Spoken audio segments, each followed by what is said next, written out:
Brilliant chess by Wesley So, and we are joined now by the Skilling Open winner, Wesley So. Congratulations so much on a huge victory.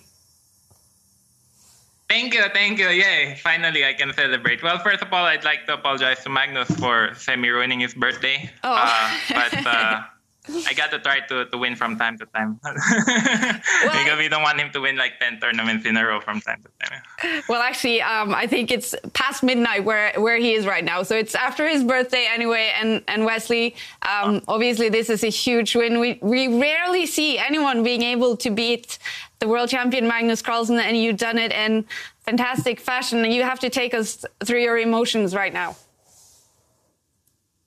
Yeah. First of all, I'm very shocked, of course, to beat Magnus. He's the best player in the world. So coming to the match, all I wanted to do is to put up a good fight, make the games interesting. But yeah, today has been my day. I mean, we are both making mistakes here and there. And as I said yesterday, I don't think Magnus is in his best form right now. So because he missed a lot of chances and he made a lot of mistakes here and there, which would have sealed the match. For example, on the second game, he probably could have taken the draw there with the white pieces and maintained the 1-point lead with 2 games left. And then it would have been very difficult for me to come back. But Magnus is a fighter, so he fights every game. I think he wanted to win as many games as possible. And since he's not on his best form, he was making mistakes here and there and giving me more chances to bounce back. But Wesley, I think many great chess players now want to ask you, because you beat Magnus Carlsen now in the Fischer Random World Championship, and you did beat him here in a very intense final in the Skilling Open. What is the secret to beating Magnus Carlsen when it matters the most? Well, there's no secret, really. It really depends on Magnus having a good day or a bad day, because when he has a good day, he's basically unstoppable. When he has a bad day, then you can kind of chip his armor here and there. Well, I study, to be honest, I study a lot of Magnus games. His games are very interesting. So his openings also. So I always, he's the player who I always keep an eye on the games. And I learn a lot from his games. I analyze them, I study them. So maybe that helps a little bit in a way. But usually you have to wait until he has a bad day, generally. All right, Wesley. I know there's... we are also joined by Magnus Carlsen here. Magnus, how are you feeling after we call it the most thrilling final we've ever seen? There have been a lot of interesting finals, but first of all, huge congratulations to Wesley on a deserved win.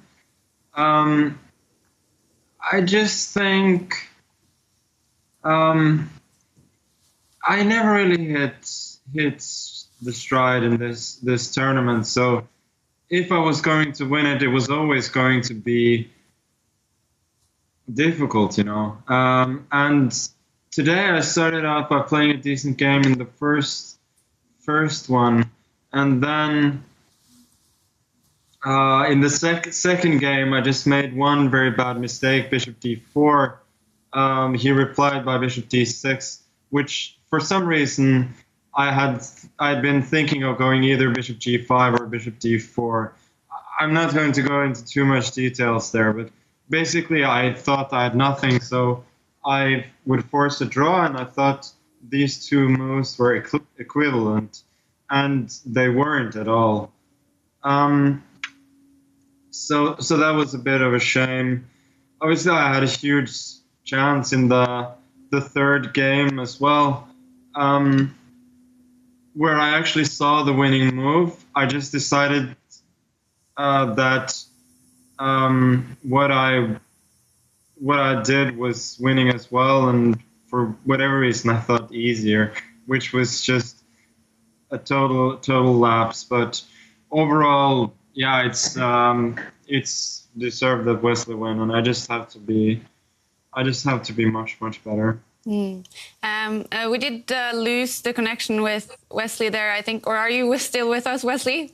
Oh, yeah, I'm back. Sorry. All right. Well, I want to thank both of you for giving us such a fun final for us to watch. And Magnus, I did ask Wesley if he now could tell us what the secret is to beating the world champion when it matters the most, because that's what we usually see the big players, they struggle with, beating you when it matters the most. They're seeing ghosts on the board. They're not able to do the moves that they usually do.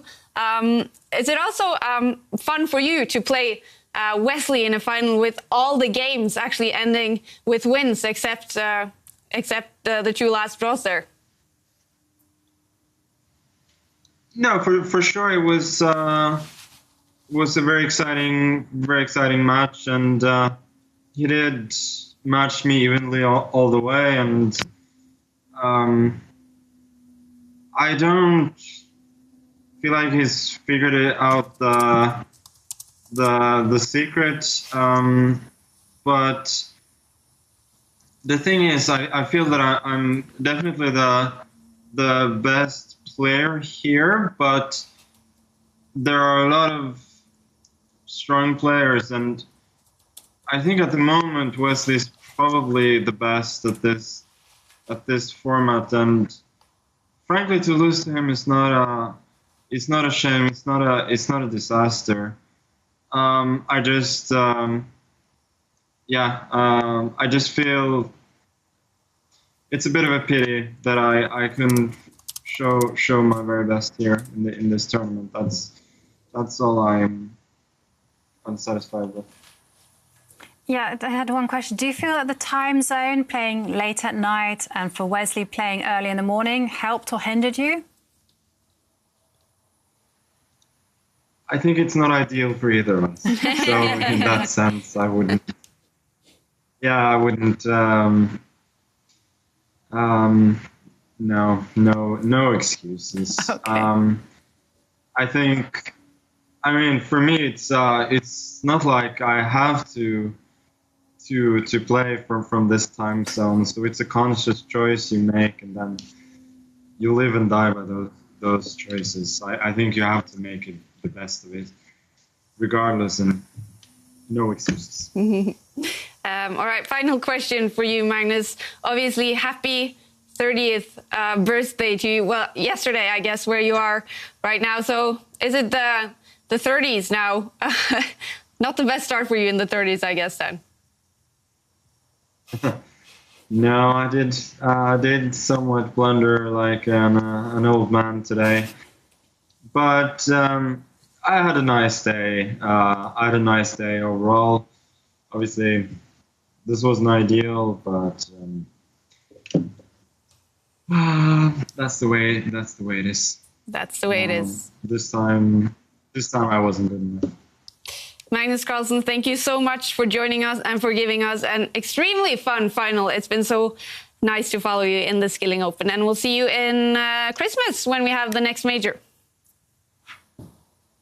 Yeah, fortunately I qualified for that. No doubt you did. No doubt you did. Thank you, Magnus, and bye. And then we still have Wesley. Wesley, what is it like to listen to Magnus Carlsen talk about your play and the final? Yeah, he's a very kind person. I want to wish him happy birthday, and I want to wish him all the best for another 10 years of being the best chess player in the world, now in his 30s. So he's a very nice person. He's very competitive, and I think the most important factor for him is for his opponent to play their best chess, and he's fighting every game.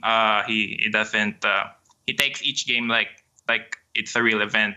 So all respect and props to him. Today again has not been his day, but I'm sure he'll bounce back stronger than ever. And also he's won the first Magnus Chess Tour. But I must say though that I'm very glad to win this one today, because at the end everything was reliant on one or two blitz games. And to qualify for the finals right at the very first tournament is totally unexpected. So Wesley, I have a couple of questions. Firstly, does this match make you believe that you can challenge for the World Championship title in years to come? And secondly, $30,000, what are you going to spend it on? Aha! Yeah, $30,000. Yeah, exactly. Yeah. But first, our family's gonna have our Thanksgiving lunch finally. So we're finally gonna. I'm finally able to celebrate Thanksgiving, right? Yeah, because it's been 9 days of hard-fought chess. But yeah, I'm very glad. $30,000 is a good amount, especially now in this COVID year. We were watching a documentary just yesterday about COVID and the impact it has on people here in the United States, but also in Europe. So it's been terrible. Many people are not able to afford their mortgages, etc., and bills. So for the Champions Chess Tour to host an online tournament this year is very thoughtful and generous of them. When 99% of chess players can't afford to have a decent job right now. So I'm very grateful for that. And putting up tournaments like this will encourage the younger generation to believe that playing chess is really a profession in the highest level, and there's money to be had. Yeah, what was your other question? The first one? Believing about Magnus. Yeah. Well, it all depends on Magnus. If he keeps up with his standard of play, with his rating right now, say like 2880, something crazy, then it'll be very difficult. But if he focuses on other things in life, if he loses some of his devotion in chess, then maybe other players could challenge him. Yeah, Wesley, I just want to quote you this tweet. I have a tweet from Mark Alday. He says, this match is like Harman beating Borgov in the finals. Do you feel the same amount of elation? Harman versus Borgov. Yeah, exactly. Except I believe Harman was not such a heavy underdog in that match as in this match. But yeah, definitely. I mean, the Queen's Gambit was a great show. Many people like it, some people don't. But overall, it's a great show, and it helped chess become more popular. For example, actually, chess sets in eBay are been selling sixfold more than it was before. So actually, my sister was selling some of my old chess pieces yesterday, and there were many people buying chess sets. So it's very fantastic. Wesley, once again, from all of us, congratulations on a fantastic victory in the Skilling Open. So impressive play by you. Yeah, thank you so much. Very lucky today. Thank you, Wesley, and have a great celebration today. Bye. Okay. Bye-bye.